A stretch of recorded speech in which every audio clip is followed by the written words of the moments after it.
The cold isn't just air, it's a predator, and tonight it's hunting you.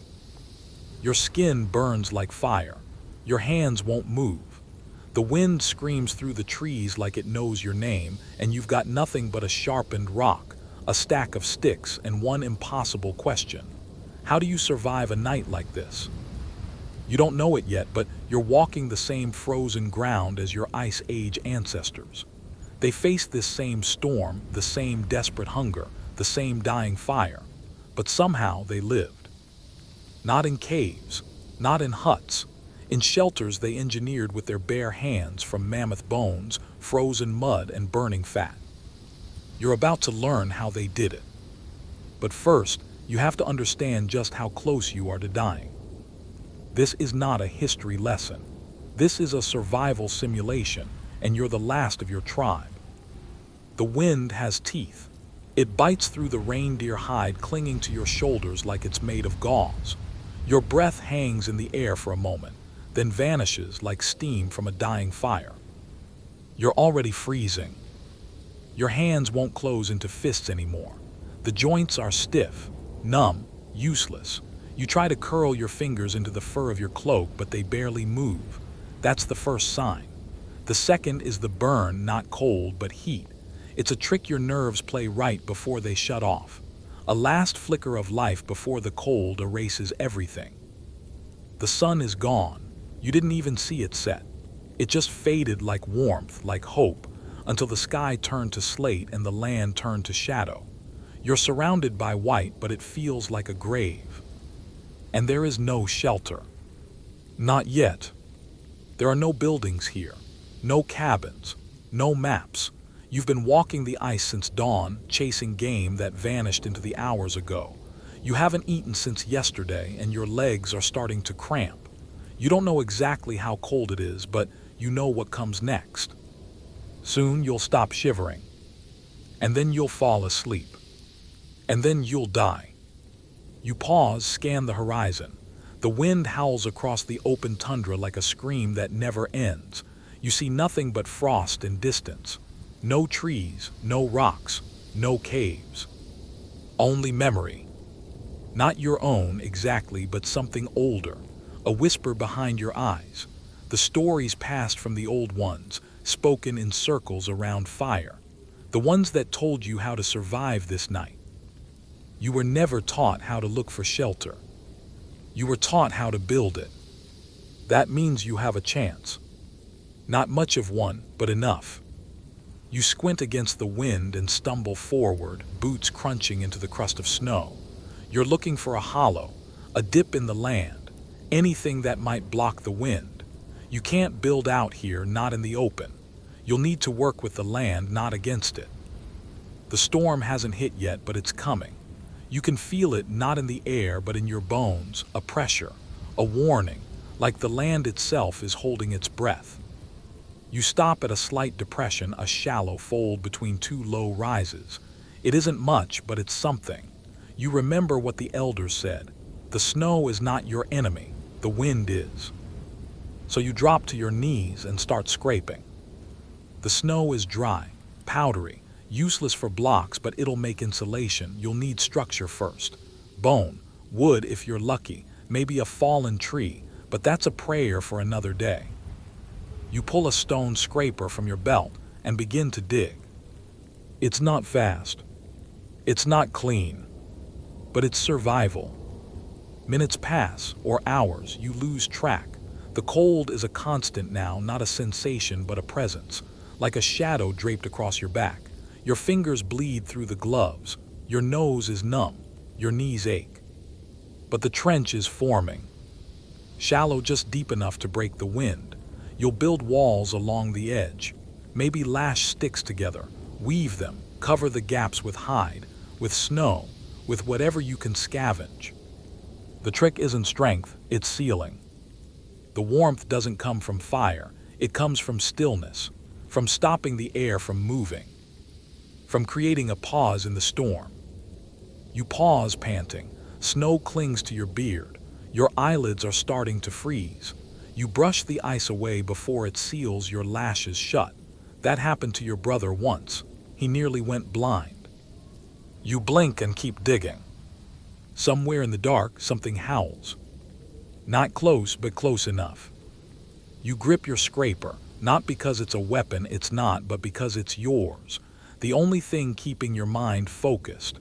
You've built this tool yourself. You've used it to skin hides, to slice sinew, to dig fire pits. Now it's carving you a coffin, one you hope to crawl back out of. You remember the shape. The old shelters were low, domed, partly buried. Bones made the ribs, hides made the skin, snow made the seal. Fires burned low in the center, their smoke vented through a clever hole near the top. They called them spirit tents. And they worked. Somehow. You reach for your pack, not much left. A coil of hide rope, a few strips of fat, a broken bone needle, 2 stones for striking, a half-rotten strip of smoked meat. It smells like home. You eat it anyway. Then you keep digging. The wind shifts and suddenly it's inside your coat, crawling down your spine like liquid ice. You grunt and pull your cloak, but it's no use. The reindeer hide is stiff, crusted with salt and old blood. It wasn't tanned properly. You rushed it, that's on you. That mistake might cost you tonight. Your father once told you, the storm remembers everything you forget. You didn't understand it then. You do now. You dig deeper. Eventually, the trench is done. It's not perfect, it's not even good. But it's yours. And it's better than nothing. You stand and stretch your arms, trying to force blood back into your fingers. You start to gather what you can. Dead branches from a windbreak, scattered bones from an old kill site, chunks of frozen earth. You wedge them into the snow, stack them, lean them. The wind howls again. But this time, it doesn't hit you as hard. You've stolen a pocket of stillness. That's step 1. You're still freezing. But you're not dying. Not yet. You've seen the movies. The brave ancestor, fur-wrapped and fire-lit, steps into a cave, lights a torch, and makes it through the night. It looks so easy, so safe. But that's not your reality. Because there is not a cave in sight. And that's not a mistake, it's the truth of your world. Most people like you, nomadic, hungry, exposed, didn't live in caves. Caves were rare, and worse, they were usually taken by bears, by wolves, by bone-crushing predators that didn't need fire to stay warm. If you stumbled into a cave in this landscape, chances are you were stumbling into someone's mouth. So you stopped looking for caves a long time ago. You started looking for edges. You scan the horizon now, eyes narrow against the wind. What you need isn't shelter, not yet. What you need is a start, something to build from, a crack in the ground, a slope, a tangle of fallen branches that's half covered in snow. You've learned to see differently than people who have walls and roofs. Your house isn't something you enter, it's something you create. Every survival decision starts with one question. How do I make nature work for me, instead of against me? You spot a ridge to the north just high enough to block some wind. The slope beneath it is uneven, bumpy with old glacial stones and pockets of drifted snow. Perfect. You head there, each step deliberate, slow. You're not just trying to stay warm now, you're trying to stay smart. Energy spent is energy burned, and you don't have many calories to spare. As you approach the ridge, you fall into a familiar rhythm, scanning for patterns. You look for signs of burrow animals, for brush that may have clung to life in the shadow of a hill, for trees uprooted by wind and snow. You look not just at the land, but with it. That's the trick, not domination, not force, but cooperation. There, a shallow depression, maybe 2 meters wide, curved like a bowl, could be the remnant of an old riverbed or a wind-carved drift. You kneel beside it and touch the snow, soft, dry, cold enough to hold shape. You nod, this will do. You won't build on it, you'll build into it. People in the far north call this kind of shelter a snow trench. It's not what keeps you warm, it's what protects the warmth you make. Think insulation, not luxury. The key is layering. Snow, earth, hide, air. Every layer slows the escape of heat and stops the wind from doing its worst. You run through the plan in your mind. Deepen the depression. Build low walls with snow blocks and ice chunks. Use branches or bone as ribs. Drape your hide across the top. Backfill the outer edges with powder for insulation. Leave one small exit and one vent for smoke.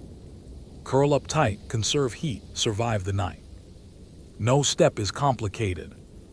Every step is critical. You begin to dig again, not with speed, but with focus. The cold is still there, but something in you has shifted. You're no longer afraid of the freeze, you're working with it now. You're shaping it. The snow isn't your enemy, it's your material. You deepen the trench, pile the snow along the edges, pack it tight. Every movement is deliberate, not too wide, not too tall. The smaller the shelter, the less space to heat, the less room for the cold to creep in. You've learned from failure. One shelter too big, another too shallow. One time you forgot to leave a vent and nearly suffocated in your sleep. That won't happen tonight. You've earned this knowledge in blood and blister and frostbite.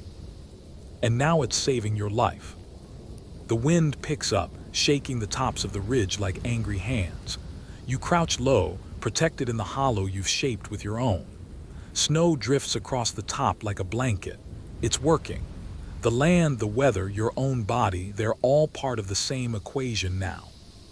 In the distance, a flock of birds lifts off from the ice. A warning. Something big is moving out there. You pull your tools closer. The storm is coming faster than you thought. But now you have a base. Now you have a plan. You press your hand to the snow-packed wall. It holds. It feels solid. It's not warmth yet, but it's the chance for warmth. And that's everything. You glance back over your shoulder. Still no cave. No torchlit chamber. No ancient paintings. Just this. A hole in the ground. A ridge at your back. A hide over your shoulders. And the knowledge passed down from the old ones. Caves are rare. Wisdom is not. The cold doesn't stab, not at first. It whispers, creeps, threads through the seams of your clothing, brushes your skin like silk made of knives. But the cold is patient. The wind is not. It crashes into you like a living thing, a wall with fingers and fists. It tears at your breath, slaps your face raw. When you try to inhale, it rips the air from your mouth before it ever reaches your lungs. And if you stay exposed, it'll kill you faster than the cold ever could. You know this. The old ones knew it better. That's why they said, never build with your back to the plains. Because that's where the wind lives. You crouch low, scanning the land. Every part of you aches now, your shoulders, your knees, your frozen wrists. But your eyes are sharp. You're searching not just for shelter, but for direction. You find it a small hill sloping east.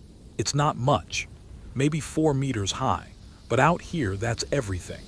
It's just enough to block the western wind, the one that's been slamming across the valley all day, dragging snow and death behind it. You stand on the leeward side, the side the wind can't reach. The silence here is eerie, like stepping behind a curtain in a war zone. The wind still howls, but it passes over you now, not through you. This is the beginning of survival. You remember what the elders taught. The wind has a direction, but it also has memory. It wraps around structures, funnels into mistakes. An entrance pointed the wrong way becomes a tunnel for death. So you test the air, you close your eyes, feel the drift, spit to the side and watch where it falls. The prevailing wind cuts west to east. You dig the entrance south. Just off angle, just enough. This isn't superstition, this is geometry. If the angle is wrong, even by a little, the wind will find a way in. It will race along the floor of your trench, steal your heat, fill your lungs, and freeze your blood. The shelter you've been shaping, shallow trench, snow-packed sides, ribbed with branches and tension, won't matter. It'll become a funnel, a trap. The wrong angle, is the kind of mistake you only make once. So you mark your direction with a bone from your pack, a femur, maybe mammoth, heavy and curved. You plant it upright near where the entrance will be, like an anchor, a silent compass. Every time the wind shifts, you glance back at the bone. You watch the snow pile against it, and you adjust. This is ancient engineering. Not with math, with instinct, with repetition passed through generations, burned into you like a scar you didn't earn, but carry anyway. You begin to form the entrance. Low, narrow, sloped downward. You don't want to let heat escape. You want cold air to sink and stay there, away from your body. This is why entrances are always lower than the living space. You shape the floor with your hands, scraping until the snow smooths beneath your touch. Your fingers scream in protest, but you keep going. Above you, the wind howls louder, furious now, as if it senses it's being outwitted. You smile grimly. You've seen what happens when people get this part wrong. There was a group maybe 2 winters ago, traders, outsiders. They built fast, too fast, big structure, tall walls, even firewood, but they placed the doorway facing west. The fire burned hot. The walls were solid. But the wind ate them. Funneled in, ripped through the interior, blew the smoke back down the vent hole. The fire died. The heat left. By morning, they were curled up, frozen, eyes open to the roof that failed them. No cuts, no wounds. Just misalignment. A few degrees of angle, that's all it took. Your entrance is done, for now. The trench is deeper, the side walls stronger. You've placed rib bones across the top, scavenged from an old hunt, wrapped in sinew to make crude arches. They won't hold weight yet, but you'll build on them. Once the hide goes up and the snow is packed on top, it'll be airtight, near enough. But you know the truth. It only works because the wind is missing. And it's missing because of the angle. You sit back, breathe. Your chest hurts with each inhale, like glass inside your ribs, but that's normal. It means you're still here. You look up at the sky. The clouds are moving faster now, thick, gray-blue, like wool soaked in ink. The storm will break soon. You don't have hours anymore. You have maybe one. But your house is coming together. Not because you're strong. Not because you're lucky. Because you respected the wind. You didn't fight it, you stepped sideways, used the land, followed the line. And in the Ice Age, that's what survival is. Geometry, memory, humility. You press your palm into the packed snow beside the entrance. It holds. For now, the wind has no way in. But it's still watching. Your fingers don't feel like fingers anymore. They're stiff, heavy, blunt as clubs. You've stopped trying to keep them warm. Now you're just trying to keep them working. Because the wind isn't your biggest threat anymore. Not tonight.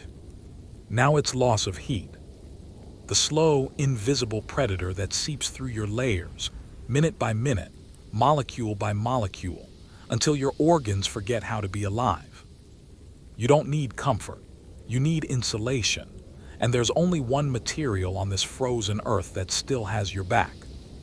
Earth itself. You drop to your knees, the hide around your shoulders crusted with ice, and press your palm against the snow-covered ground. Beneath the frost, you feel it, the dense, frozen dirt. Still, unmoving, silent. But ancient humans knew the truth. It holds warmth better than the air ever could. If you want to survive the night, you don't build up.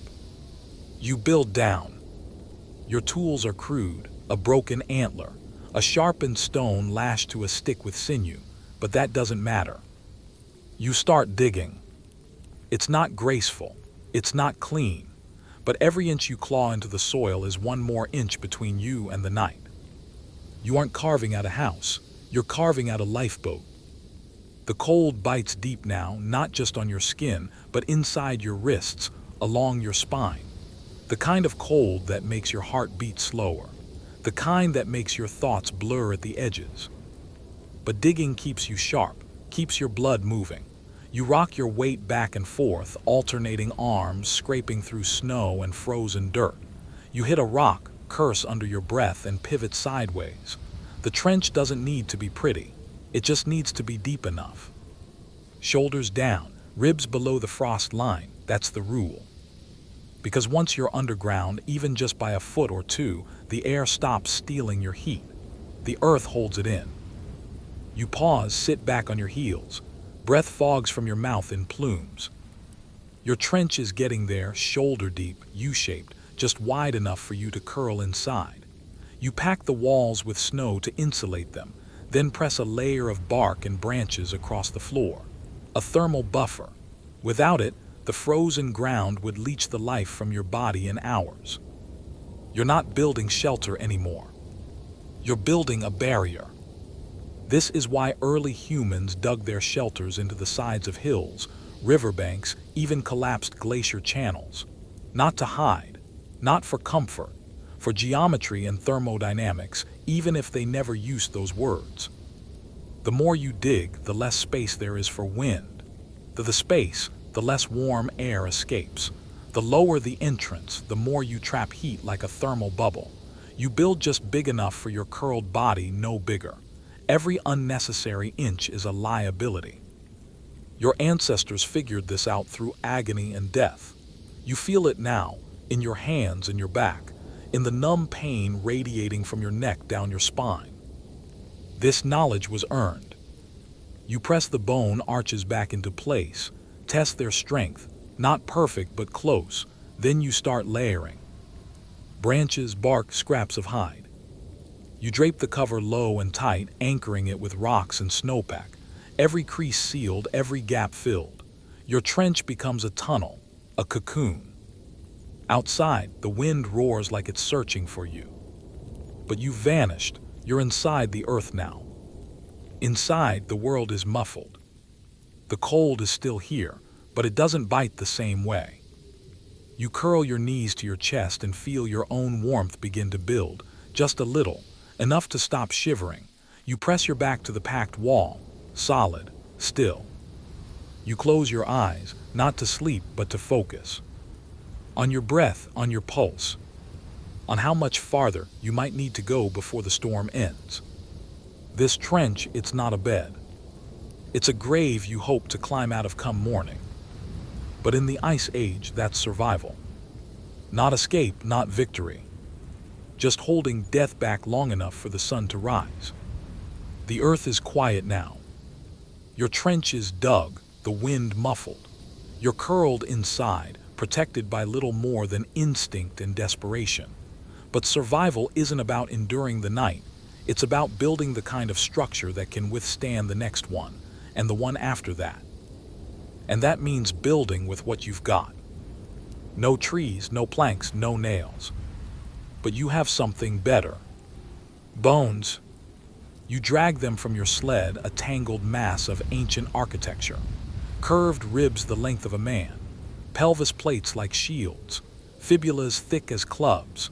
They creak and groan as you lift them, not with fragility but with weight, the way a bridge moans when it remembers how to hold. These bones belong to a mammoth.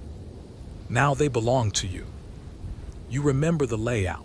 Ribs planted upright in pairs, arched to form a cradle, a skeleton reassembled not for life, but for shelter. Primitive humans across the Ice Age did this not out of artistry, but necessity. They harvested the bones of giants and made domes of death, homes stitched together from the remains of their hunts. You plant your first 2 ribs wide set deep into the snowpack. They creak but hold. Then another pair, and another. You're not eyeballing the distance, you're measuring by feel. Elbow to fingertip, shoulder to shoulder. You're following proportions passed down through generations of repetition. This is not improvisation. This is engineering. You loop sinew, thick, greasy cords of rawhide through the notches and cracks in the bone. You pull it tight. Your palms slip. You adjust, pull. The ribs bend together at the top, not touching but forming a curve that guides the shape of the dome. You lash them again and again. Each strip of rawhide dries in the cold like wire, locking your structure in place. No one taught you this directly, but your hands remember. Because someone survived long enough to pass this down. Now the framework stands. Not strong enough for war, but strong enough for snow. It's a lattice for you to hide inside. But a skeleton isn't a shelter, not yet. Now comes the skin. You reach for your hides, reindeer, stitched edge to edge with tendon thread, the fur still clinging to the leather. They smell like old blood and fire smoke. You lift the first and drape it across the bone arches. Then another. You overlap them like scales, leaving no seam exposed to wind. The hides weigh heavy with frozen grease, but that's a good thing. It means they'll resist tearing, means they'll seal tight. You wrap the base with snow, packing it into a ridge. It seals the edges, holds the hides down. Then you smear the seams with fat, thick, waxy globs from your pouch. It's from a kill weeks ago, frozen and preserved. You don't eat this kind of fat, you use it. It fills cracks, repels moisture, even fuels light if needed. Rubbed into seams, it acts as primitive caulk, a layer between you and the world. Inside, the air changes. It's still cold, yes, but still. Silent, protected. This is what the ancients knew. Insulation is not a modern idea. They used materials with purpose. Bone for structure, hide for surface, fat for sealant. Even snow, ironically, as thermal mass. What looks like fragility is actually design, a pressure-tested system adapted to a world colder and harder than you can imagine. You glance at the dome from outside. To someone else, it might look like a pile of debris, but you know better. This is. It's post-human in its precision. No screws, no glue, just biology, memory, and friction. You settle inside. Your body curled beside the heat of your breath, the fat-sealed walls pressed tight around you. You light a scrap of resinous wood saved for this moment, and the flicker of flame dances against mammoth ribs overhead. The smoke curls upward, seeking a hole that isn't there. Your shelter holds. Tomorrow you'll insulate the floor, maybe add more bark, maybe carve a vent if the fire grows bigger. But for tonight, the storm rages outside. And you are not dying. Because you learned how to use the dead to protect the living. Because you remembered what bones are for. You reach into the pouch at your hip. There's no metal, no steel, no backup plan. Just stone, tendon, and memory. Because when you walk the ice age, you carry only what you need to survive and nothing else. Every tool is a gamble. Every ounce of weight is a decision. If it doesn't earn its place, it doesn't come with you. Simple as that. You grip your scraper, a flat-edged flint flake you chipped yourself days ago. It's sharper than a razor, colder than bone. You test it against a frozen stick. One pass, bark peels clean. Another, the tip is honed to a fine point. A spear, a digging stake, a wedge. It depends what you need. Because out here, every tool is more than one thing. That's the law of the tundra. You kneel in the snow, pressing your hand into the crust. It's hard-packed, dry, just right. You slice a block, not with a saw, but with a sharpened rib bone. It glides through the snow like a blade through butter. Block by block, you begin to shape the air. Snow walls, windbreaks. You carve a U-shaped screen around your trench, not to look pretty, to divert the gusts, to trap heat, to funnel scent away from predators. There's no manual for this. You don't build with blueprints. You build by watching the sky, feeling the ground, reading how snow stacks, how shadows fall, how cracks run underfoot. The Ice Age gave no mercy, only feedback. Your toolkit is small but alive, dynamic. The fire-hardened stake, it's a spear, a tent peg, a shovel. The bone chisel, a scraper, a drill, a hammer, wedge. The twisted sinew cord, a snare, a lash, a bowstring. And your mind is the most important tool of all. You remember what works and forget what gets you killed. Modern tools do one thing. Yours do everything. That's the genius of Ice Age design. modular efficiency under existential pressure. You don't pack for comfort, you pack for collapse. You don't carry just tools, you carry adaptability. You press your scraper to your flint blade, touch up the edge, just a few quick strokes. You feel the stone's response, subtle, clean. This isn't just about making things sharper. It's about control, leverage, the muscle memory of people who shaped the world with nothing but stone and fire. Because your ancestors didn't just survive the cold, they optimized for it. You glance at your shelter. The snow windbreak now curves like a frozen wave. The mammoth bone frame holds strong, but now you add smaller stakes, sharpened branches placed at angles, not random, strategic. They double as supports, snow anchors and emergency spears. Even the snow itself becomes part of your gear. You pack it into bricks, stack it where needed, shape it to hold smoke. You press your hands into its form, turning air into structure, cold into defense. This is where survival becomes craft. This is where improvisation becomes engineering. And when night falls again, deeper this time, darker, colder, you'll sleep inside a space built by tools your ancestors refined across tens of thousands of years. You won't thank them. You'll just continue their work. Because on the tundra, tradition isn't a ritual. It's the only thing that stands between you and the end of everything. Your fingers are raw. The reindeer hide is slick with frost. Every part of you screams to push the snow away, to clear it, dig it, fight it back. Because that's what you've always thought. Snow is the threat, the barrier, the thing trying to kill you. But that instinct, it's wrong. Your ancestors didn't shovel it away. They used it.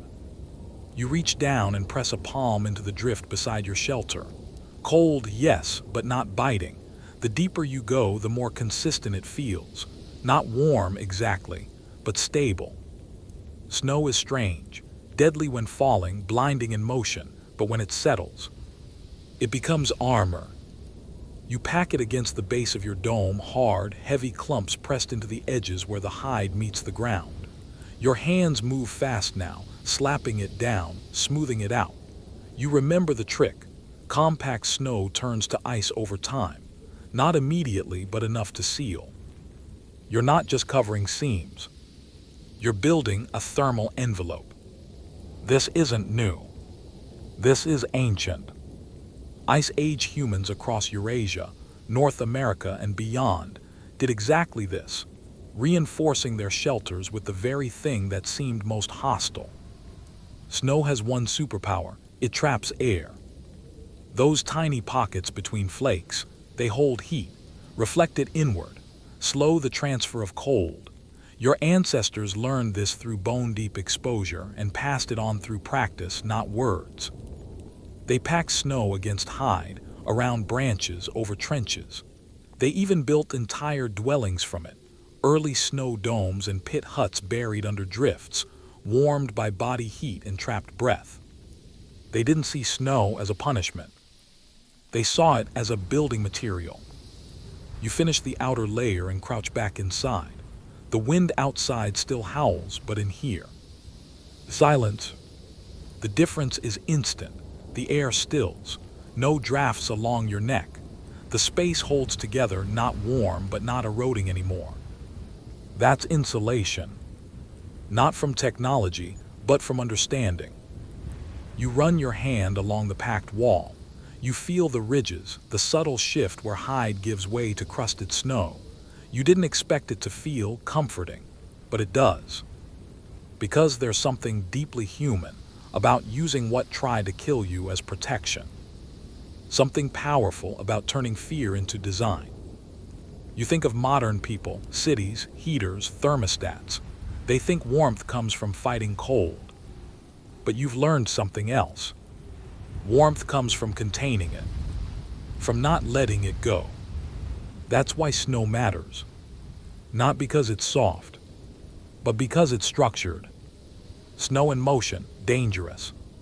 Snow in place, defensive infrastructure. You press another slab against the upper wall, sculpting it with your scraper. The snow hardens under your hands. Not to ice, not yet, but to density. You add more to the wind-facing side.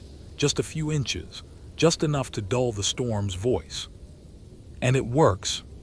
Tomorrow, you'll burn fat for heat. Tomorrow, you'll check the airflow and carve a vent if needed. But tonight, you're warmer than last night. Not by much, maybe a single degree. But that single degree is everything. Because in the Ice Age, a 1-degree difference is the line between sleep and death. Snow is no longer your enemy. It's your second skin. You don't have logs. You don't have lighters, or even dry kindling. What you have is desperation and a memory. A memory passed down by hands that never wrote a word, but still knew exactly how to conjure fire from nothing. Because if you don't light this flame and keep it, you will not survive the night. You kneel and clear a shallow pit into the ground, careful not to expose too much frozen soil. This isn't just a place for flames. This is a hearth, a heat trap, a center of gravity in a world of wind. You press dry dung into the base, the fossilized fuel of mammoths and reindeer. It doesn't smell. The cold preserved it. It's not romantic, but it burns, and that's what matters. Then comes fat scraped from old bone, collected in a stone bowl. You spread it like wax over bark and dried moss, not for fuel alone, for ignition. Birch bark next, your golden ticket. It peels in sheets from trees when you find them and lights even when damp. Your ancestors prized it. You do too. But now comes the hardest part, the spark. If you're lucky, you've got flint and steel. A single strike, a shower of sparks. If you're not, you reach for the bow drill. You carve a small notch into a baseboard, place a dry spindle upright, wrap your bowstring, hands grip, shoulders tense. You push and pull fast and rhythmic. Smoke curls, your breath stops. Come on. You lean in, a wisp of black and ember. You exhale gently like a prayer. And suddenly, flame. It's not big, it's not loud, but it lives. You feed it slowly, first slivers, then splinters, then a curl of fat-soaked moss. This is no bonfire. It's surgical heat. The fire doesn't warm your whole shelter, it warms you. Your hands, your chest. You curl around it like it's alive, because it is. Out here, fire isn't decoration. It's not entertainment, it's not optional. It's your second heartbeat. You remember how your ancestors treated fire, not as a tool, but as a relationship. You don't just build it and forget it. You guard it, feed it, read its behavior. Too much fat and it flares, too little and it fades. It's not a campfire, it's a negotiation with extinction. You place flat stones around the edge of the pit, a primitive thermal battery. They absorb heat slowly, then release it through the night. The walls sweat, the air thickens. It's working. You've bent physics to your will, using nothing but meat and memory. But here's the thing no one tells you. Lighting the fire isn't the hard part. Keeping it alive is. You don't have hours of fuel. You ration. Feed it dung, slivers of hide, curls of bark, even your own breath to keep it coaxed and focused. There is no sleep without fire. No warmth. No light to keep the wolves away. Every hour you stir, feed, adjust. This is the Ice Age's contract. You may rest, but never fully. Not when the flame is your last defense. In the morning, if you make it to morning, the fire will be low, but not dead. You'll take the coals, wrap them in moss, and carry them to the next shelter. Because starting fire from scratch is hard, but preserving it is genius. And your ancestors were nothing if not practical geniuses. Fire without firewood, it sounds impossible. Until you realize what they knew all along. You don't need luxury, you need understanding. The fire flickers, it whispers warmth into the shelter. You feel your fingers again, you feel your chest rising slower, but then something else starts to rise. Smoke. It curls along the ceiling, the underside of the hide, the ribs of mammoth bone, the packed snow and bark walls. At first it's thin, then thicker. Your eyes sting. Your throat tightens. The warmth you fought so hard for is turning into your next threat. Because out here, in a dome of hide and snow, smoke can kill you faster than cold ever will. There's no chimney, no flue, just trapped air in a half-buried hut with a fire at its center. You try to hold your breath. You press your face to the ground. It helps, barely. This is where instinct will betray you, and where memory, ancient and buried, might save you. Your ancestors knew this problem. They studied it without knowing they were studying it. And they solved it using geometry, airflow, and survival-level pragmatism. You act quickly now. First, you dig, not outward, downward. You carve out a fire trench, a pit slightly below the main floor. Fire burns lower than where you sleep. Why? Because hot air rises and that air carries the smoke with it. You remember now. Shelters were built like lungs with breath points. So you carve one, carefully. A tiny vent near the apex of the roof, angled away from the wind, lined with hide or bark to prevent collapse. Then a second hole, low and near the ground on the opposite side. It's not for escape, it's for airflow. Convection. You don't know the word, but your ancestors did it anyway. Cold air is heavier. It gets pulled into the shelter low through the intake. The fire heats that air, lifts it. The smoke follows the path of least resistance, out through the top vent. You're not just making a chimney.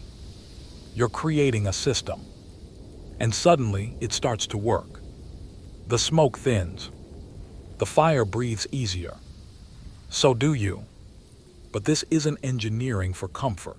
It's engineering to stay conscious, to not wake up gasping, to not die silently in your sleep while thinking you've survived the storm. You reinforce the vent with bones and snow, a small hood to stop snow from falling in, a flap of hide you can open or close based on wind. Your shelter now has a breath of its own. You step back and look around. The walls glisten from firelight.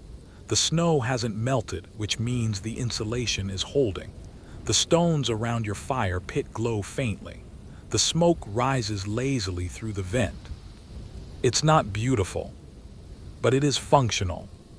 You've just replicated something that took generations to perfect, the Ice Age equivalent of HVAC.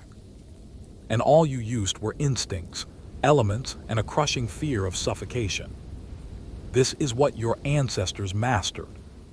The art of balancing forces. Cold against heat, air against smoke, structure against collapse. They didn't guess, they observed, they passed it on. Not in books, in bruises, in burns, in survivors. Now you are one of them. Not because you found comfort, but because you built survival. The wind moans outside. You hear it slither across the tundra like a living thing, hunting for cracks, seams, weak points. And it finds them. Not many, but enough. The fire's burning. The walls are up. But the warmth is leaking, bleeding through every tiny hole, every hairline gap between bone, hide, and snow. You feel it in your fingertips, that subtle shift in air pressure, the chill that creeps in from the edges like a warning. A shelter isn't safe until it's sealed. Your ancestors knew this. They didn't just build walls, they armored them. Not with stone or metal, but with what they had. Fat, fur, hide, sap, and glue made from bone and tendon. You reach for what's left of the fat stash, a mixture of animal grease and ash. You scoop it up and smear it along the seams where reindeer hide meets packed snow. The smell is sharp, but the effect is instant. Fat doesn't freeze like water, it plugs gaps, it repels wind, it sticks. It's prehistoric caulking. Next comes the fur. You take spare hides, the thinner ones, scraped of muscle, softened over fire, and pin them inside the shelter walls. Not just for decoration. For function. Fur acts like interior insulation. It traps warm air, softens wind shear, and more importantly, It makes the space feel quiet. That's something no one tells you.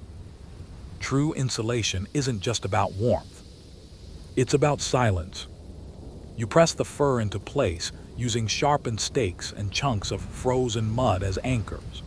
Each one freezes in place like primitive rivets.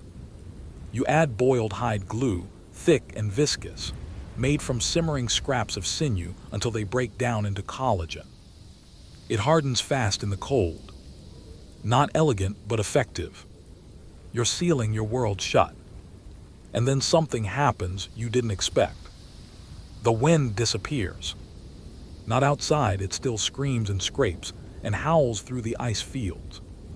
But in here, nothing. You can hear your own breath again. You can hear the fire crackle, soft and steady, with no gusts to flatten it. You can feel the air standing still, held in place by your hands and instinct. Now the shelter is more than a structure. It's a system, a thermal pocket, a dead air zone wrapped in mammoth ribs and buried in snow, with a pulse of heat at its heart and walls lined with fur and memory. You've taken biology, skin, bone, fat, and turned it into physics, insulation, adhesion, aerodynamics. This is not primitive. This is adaptive engineering. You touch the walls again.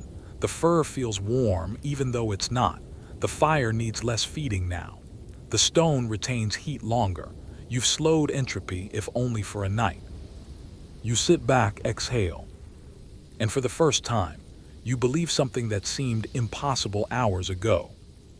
You might survive until morning. Because this isn't just survival.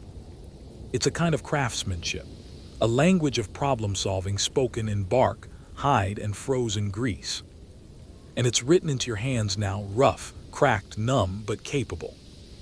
The air is heavier now, not colder, denser. The kind of weight that warns animals, that drives birds to ground and freezes silence into the world. You felt cold before, but this isn't just temperature. This is a wall coming toward you, a storm building at the edge of the earth, and it's closing in. The shelter is nearly done, fur-lined, smoke-vented, heat-sealed with grease and bone. But it's not perfect, you know it. You can feel it in the corners that won't quite close. You hear it in the way the fire flickers, not strong, not stable. You smell it in the air chain. You don't have hours anymore, you have minutes. And your brain begins to turn on you. It drags up a question you've been avoiding since the sun went down. What if it's not enough? You try to silence it, keep moving, patch another seam, add another stone to the fire pit. But it's there gnawing. What happened to the ones who came before you? The ones who did everything right and still didn't make it? Because that's the thing about Ice Age survival. Sometimes you don't fail because you're weak. You fail because the storm is stronger. Whole families disappeared into white nothing. Shelters collapsed under the weight of snow. Fires suffocated in their own smoke. Hunters left and never came back. The mammoth tracks vanished, the trail iced over. Some froze in their sleep, some woke up too late. Some didn't have enough fat or bark or the right kind of hide. Some didn't choose the right slope or the right wind direction or the right moment to build. They made one mistake. That's all it took. You stare at your hands, blistered, greasy, trembling from cold and effort and adrenaline. You've made choices today, some good, some rushed. You don't know which one will matter. But that's what makes this real. The storm doesn't care about effort. It doesn't reward intention. It's not waiting to give you feedback. It just arrives. A gust slams the outside wall. The hide flexes but holds. You drop to your knees and press your shoulder to the support bone. Everything shakes, but nothing collapses. Not yet. This is the moment where early humans became something else. Where fear and cold didn't just threaten, they refined. Only the most adaptable made it through. Not the strongest, not the the ones who saw failure coming and moved faster. You move now, final touches. Seal the roof seam with a fresh strip of hide. Bank the fire with dung and ash to make it burn low, slow, hot. Anchor the windbreak with an extra rib bone, angled into the snow like a brace. You breathe faster, not from panic, from precision. You're not reacting now, you're anticipating. That's the difference between extinction and legend. Then stillness. The wind stalls. Not gone, just gathering. It's the breath the storm takes before it strikes. You sit back inside the shelter. Your shelter. Not perfect, but yours. And then, for just a second, the fear becomes something else. A kind of reverence. Because the people who failed, they taught you this. Not with words, but with absence. With the stories passed down, not of triumph, but of mistakes. Your survival is built on their failures. Now the storm comes, and you're ready to meet it. The sky dies without ceremony. One moment, dim blue. The next, black. No twilight, no gentle fade, just a wall of darkness dropped across the tundra like a lid. And with it, the real test begins. You crawl inside. The wind picks up behind you, a sharp, rising scream that coils through the snow and teeths at the corners of your shelter. The reindeer hide flutters, then holds. The ribs groan. The snowpack settles like muscle tightening around a wound. Inside it's tight, damp, crude. But it's yours. You feel every breath echo in the space, hot against the cold, human against the void. Your body is a furnace now, and the fire beside you burns low, tucked deep into its pit like an embered heart. You feed it one last scrap of bark, a pinch of fat, a sliver of dry moss. You don't have much left, but it's enough for tonight. You curl up on the furs, animal skin stretched over frozen earth. No mattress, no pillow. Just dirt, blood, heat, and memory. This is how they slept, the old ones. Not in comfort, in commitment. Outside something howls. Not close, but not far either. A wolf, maybe. Or something bigger. The kind of sound that doesn't just make you afraid. It reminds you that you're prey. Your body tenses. Instinct takes over. You listen to the wind for patterns, for gaps, for steps. But there's nothing yet, just chaos. Just white noise, sharpened by fear. And still, inside the shelter, it's quiet. Still, for the first time in hours, nothing is moving. Not the walls, not the air. Only the flicker of firelight and the soft rise of your own chest. You lie still, eyes half closed, muscles aching. You think of others, of how they survived nights like this or didn't. Did they sleep at all? Or did they lie awake like this, listening for the wrong kind of silence? Maybe they passed stories in whispers, sang low songs to keep fear out of their bones. Or maybe they just endured it, like you are now. Because this isn't just cold. This isn't just dark. This is the night. The one that buries the careless and forgets the unlucky. You check the hide wall one last time. No gaps. You touch the stone by the fire, warm. You roll closer to it, turn your back to the wind side, pull the last hide tight over your body like a cocoon. It smells of blood and fat and smoke. But it's familiar. It smells like survival. You breathe in. The air is thick with ash and old fur. You breathe out, and you feel the heat of your own breath return to you, caught inside the tiny, fragile world you've made. You can't see the stars tonight, not through snow and hide and storm, but you know they're out there, cold and brilliant, watching. And maybe that's enough. You close your eyes, and somewhere far outside your shelter, the ice age roars. But here, in this dugout bowl of bone and fire and will, you are still here. If you did everything right, you'll wake up. If not, Then the wind takes you. You wake to breath, not just your own. Soft, slow, near your shoulder. Someone exhales in sleep. Someone else stirs beside the fire. You're not alone. And you never were. For most of human history, you didn't survive by yourself. The lone hunter is a myth. Romantic, deadly, short-lived. In the Ice Age, warmth came from bodies. Knowledge came from being watched, being taught, being corrected. You survived because someone else was near. You open your eyes in the dim light.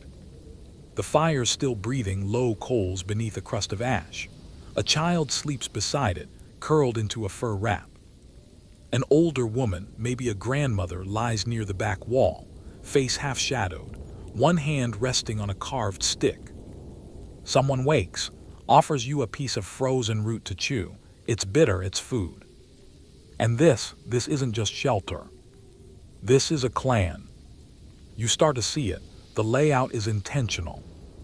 There's a fire pit dug at the lowest point to trap cold air away from the sleeping edges. A rack overhead near the center pole, with strips of drying meat hung like. Bundles of tools not scattered but stacked. Knives, scrapers, bone needles tied with sinew in careful knots. These people didn't stumble into survival. They engineered it. Together, archaeology confirms what you feel. From the open plains of Ukraine to the permafrost of Siberia, Ice Age shelters weren't just tents or lean-tos. They were multi-generational homes, circular structures of mammoth bones arranged like cathedral ribs, with fur stretched tight and turf piled thick around the walls. At sites like ancient huts show hearths at the center with space for 5, 6, sometimes more people.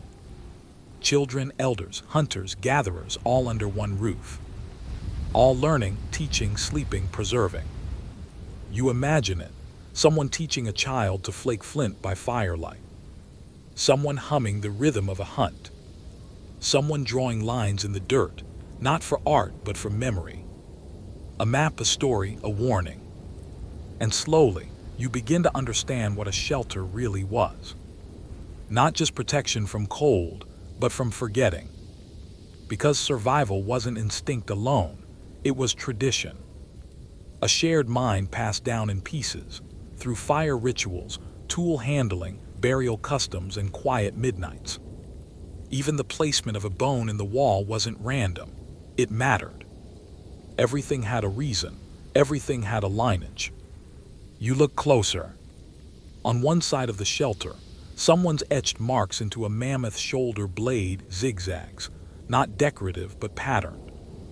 It could be lunar cycles. Could be counting days since a migration. Could be names. Could be something only this family understood. And that's the thing. These shelters weren't just identical copies, like modern tents. They were personalized blueprints of a group's identity. A clan's way of saying, we were here and this is how we lived. A child wakes, sits up. They're chewing on a strip of dried sinew. Their hair is a tangled mat. They grin at you, mumble something, and point at a spot in the wall where the hide has slipped loose. You reach for a pin, press it back. The shelter holds. In the quiet, you feel it settle over you, the warmth not just of heat, but of belonging. Of being one strand in something woven larger. This hut isn't just built from bone and hide. It's built from us. You never saw a blueprint. No one handed you a diagram. No one spoke the steps aloud. And yet you're building. As if the instructions were already in you. As if the memory of shelter lives in the bones of your fingers. That's the miracle you begin to feel now. A kind of architecture that predates instruction. The bones of a hut, the slope of a roof, the thickness of a fur wrap at the seam. All of it learned before language, passed not with grammar or glyphs, but with presence. Someone showed you, once. Not in words, but in action. A motion, a pause, a nod. A palm pressed to a gap in the wall, and a squint that said not good enough. Again, this is engineering by inheritance. Not the kind you write down, the kind you carry in your muscle memory. It's ritualized efficiency. The bend of a mammoth rib isn't just practical, it's poetic. It has meaning because someone did it that way before you, and someone did it before them. You don't know the name for torque, but you know not to over-tighten the sinew strip, or it'll snap when it dries. You don't know the term for thermodynamics, but you know that if the fire pit is too shallow, the smoke won't vent right and the shelter will choke. This is intelligence without vocabulary, precision without speech. Archaeologists marvel at it. Perfectly curved dome structures built from mammoth ivory. Insulated trenches that vent heat at the roofline like early chimneys. Load-bearing walls that resist collapse even after thousands of freeze-thaw cycles. All without numbers, without writing, without talking it through. So how?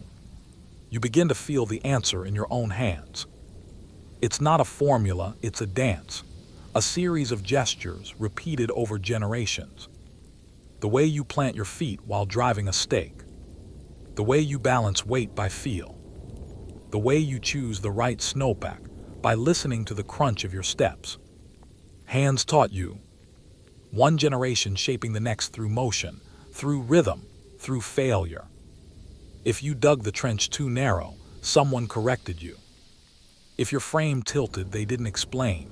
They pointed, or they smacked your shoulder, or they rebuilt it slower this time and made you watch. In this world, learning isn't transmitted, it's absorbed. There's no instruction manual. You are the instruction manual. And suddenly, you realize something enormous. You're not just copying a shelter. You're copying the memory of someone who survived. That's what makes this sacred. Not just technical, not just practical, but ancestral. Every mammoth rib you place is a sentence in a language no one can speak anymore, but you still understand it. In your back, in your knuckles, in your breath. And when you pass it on to a child watching you scrape bark into tinder, or someone younger watching how you angle the doorway, you are teaching the oldest language on Earth. Survival through shape, memory through motion, shelter as sentence. You look up from your work. The frame is done. The walls are holding. And somehow, you didn't say a word. You think you've built a shelter, but what you've really built is a page in a book that started long before you. A living chapter in a saga that spans tens of thousands of years, from the first crude windbreaks to the sophisticated snow domes of the final ice age. You didn't invent this. You inherited it. And now you begin to see just how far the inheritance stretches. It starts with the Mousterians. They were Neanderthals, silent, sharp-eyed, already old when your species arrived. Their shelters were simple, stone-lined hearths near rocky overhangs, branches jammed into the frozen soil to break the wind. No frills, just survival. But even then, the idea was born. Don't wait for shelter, make it. Then came the Aurignacians. Your people. They moved with the herds, followed the mammoth trails. Their shelters began to take form circular, planned, even symbolic. They shaped tusks into arches, dug pits into the tundra. Their homes weren't just protection, they were statements. A claim, we live here now. You can almost feel it in your bones, that hunger not just to survive, but to thrive. Even when the world wanted you gone. Then the Gravettians. Their shelters were masterpieces. Large bones laid in spirals, fire pits with airflow vents, walls insulated with fur, snow, even moss. They engineered with purpose. You're standing in their legacy. Every step you take echoes with of trial and error. Every tool you use is the descendant of something sharpened on a glacier 20,000 years ago. And the Magdalenians, they pushed it further. When the Ice Age began to fade, they adapted, building lighter, mobile shelters. Reindeer hides stretched over flexible wooden frames, snow-packed foundations that could be built, disassembled, rebuilt again a week later, wherever the herds moved. The cold changed, the people changed, and shelter evolved with them. You begin to understand something deeper now. This isn't just survival. This is adaptation, written in architecture. The dome, the trench, the fire pit. They aren't random, they're answers to ancient equations. The kind solved not with numbers, but with blood, frostbite, and generations of failure. You are part of that equation now. You're not just building something, you're adding to something. A lineage, a record. Not written in words, but in walls and warmth. That's what shelter really is. A message to the future. A message that says, we figured this out. We survived here. Now it's your turn. And you feel it now, don't you? The storm may rage. The cold may bite. But you are not the first. And because of that, you won't be the last. You thought you were just trying to survive the night. But what you've built, this small, fragile dome of bone, snow, and fire, is something else entirely. It's the seed of everything. Because once humans began to build shelters, they did more than outlast the cold. They started to shape the world. You sit by your fire, listening to the wind scrape past your walls, and you begin to understand. Shelter changes how time feels. When you're no longer running from the storm, you can stop. Look around. Plan. First, you stay for the night. Then a week. Then winter. Suddenly, you need a place to store meat, tools, firewood. You stack bones into bins. You cache fat beneath the floor. You carve a hole in the earth, not just to survive, but to stay. And just like that, survival becomes strategy. You aren't just reacting to nature anymore. You're anticipating it. That's the shift. And once that happens, something strange and beautiful begins to bloom. Culture. With storage comes surplus. With surplus comes time. And with time, stories, rituals, memory. In your shelter, a child draws with charcoal on a bone wall. A hunter teaches his daughter how to shape a flint blade. A grandmother tells the story of the storm that nearly took her, her voice echoing off the mammoth rib ceiling. This isn't just protection anymore. It's identity. Archaeologists would call this the first step toward civilization. Permanent dwellings, community clustering, shared tasks. It all begins with shelter. The first houses lead to shared hearths. Shared hearths lead to villages. Villages need rules, roles, relationships. You don't just survive anymore, you begin to organize. And you can trace that thread from your frozen pit, hut, all the way to the stone cities of the Neolithic. From mammoth bones to mud bricks. From fire pits to fireplaces. From snow walls to temples. All of it starts with this idea. I will build something and stay here long enough to remember who I am. Civilization wasn't a switch. It was a slow, shivering crawl through cold and time, and every shelter was a footprint. You feel it now. You're not just living in a hut. You're standing inside the blueprint of humanity's future. And it started because someone, long ago, decided not to hide from the Ice Age, but to build against it. You wake up. For a moment, you don't move. The inside of your shelter is dim, lit by the last amber glow of the fire. Your breath rises in faint clouds. The furs are damp with your sweat. Your fingers are stiff, but they bend. You made it through the night. You're alive. Outside, the wind is quiet now. The storm that tried to erase you has passed. And for the first time in hours, maybe in your entire life, you feel still. Not just safe. Rooted. You rise slowly, bones aching, skin raw.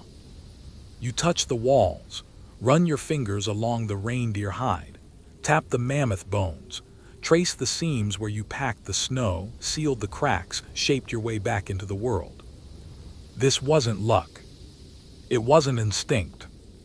It was memory. Not your memory, not entirely, but the memory of thousands who came before you, who tried, failed, adapted, who learned, then passed it on. You used that memory last night. You earned it. When you dug the trench, when you angled the entrance, when you lit the fire with trembling hands. You didn't just survive the cold. You became a part of something ancient, something unbroken. This shelter is more than protection. It's proof that when the worst came, the ice, the wind, the night, you didn't run. You built, just like they did, with bone and fire and fear, with knowledge. You step outside, the snow crunches beneath your feet, the sky is white but calm, the horizon is endless. It still wants to kill you, but it didn't, because you fought back with the only weapon humans have ever truly had. What we remember. You didn't just survive history. You became it. You're home now. Double-pane windows, central heat, insulated walls. You turn a dial and warmth flows from invisible ducts. Your shelter is silent, effortless, automatic. But beneath the drywall and concrete, something ancient still pulses. And you've forgotten it. Your ancestors didn't have walls. They built them. They didn't have thermostats. They fed fires through the night, lungs choked with smoke. They didn't have a plan B. Only the storm. Only each other. Only the shelter they carved out of a world trying to bury them. You stand in your modern living room, but part of you is still there in the ice, crouched by the fire, packing snow against the wind. And you realize something chilling. You live in comfort now because someone else didn't. Because someone else froze, starved, tried again. Because someone else learned what could not be forgotten. But we did forget. We forgot how to start fire without fuel. How to feel the wind and know which way to build. How to look at the bones of a mammoth and see a roof. How to survive without guarantees. The walls around you, strong as they seem, are illusions of permanence. One storm, one outage, one unplanned night in the cold, and suddenly you're back where they were. And the question crashes in like the wind. Would you know what to do? Most wouldn't. But maybe you would. Maybe because you remembered how they did it. With cracked hands and firelight and fear. You'd find a way. Not through instinct, but inheritance. Because shelter wasn't just a structure. It was a skill. A ritual. A line passed from mouth to ear, from hand to hand, from fire to fire across the ages. You carry that now. And if you ever had to, truly had to, maybe you wouldn't just survive. Maybe you'd build. You came here looking for history. But what you found wasn't a museum piece. It was a moment, a night, where you had to fight for your own warmth, your own heartbeat, your own breath. You thought you were tracing the past, but you were walking back into it. Every shelter your ancestors built was a decision. Not just to live, but to stay, to protect someone, to pass something on. A pile of bones, a hide roof, a hollowed-out pit packed with snow and silence. These were blueprints, yes, but also messages. They said we were here, we learned, we endured. The Ice Age wasn't just cold, it was deafening in its threat. And yet they answered with structure, with fire, with story. They didn't write those stories down. They built them. You've now traced one of them, lived one of them, even if only through memory. But here's the truth that lingers. Shelter isn't just protection. Shelter is memory. Memory of the mammoth's rib as scaffolding. Memory of your mother lashing, rawhide across the doorway. Memory of snow packed so tight, it muffled the wind. Memory that saved your blood from freezing. The modern world made you forget. It wrapped survival in drywall and silicone, in plastic and policy. But somewhere in your bones, deep, wordless, real, the old memory stayed. Waiting. And now that you've remembered it, truly remembered it, you carry something no machine can replace. You carry the memory of how to survive the cold, of how to build not just shelter, but continuity. You are not just someone who lives in a house. You are the descendant of architects of desperation, of engineers who never used the word engineer, of builders who didn't own their survival, they earned it. So when the world feels fragile, when the wind howls louder than you remember, know this: you've been here before. You've knelt in the frost, lit a fire with shivering fingers, dug the earth and dared to believe you'd still be breathing come morning. And if you ever need to do it again, you will, because now you know. Shelter is not something you find. It's something you remember how to build. And through that memory, we're still here.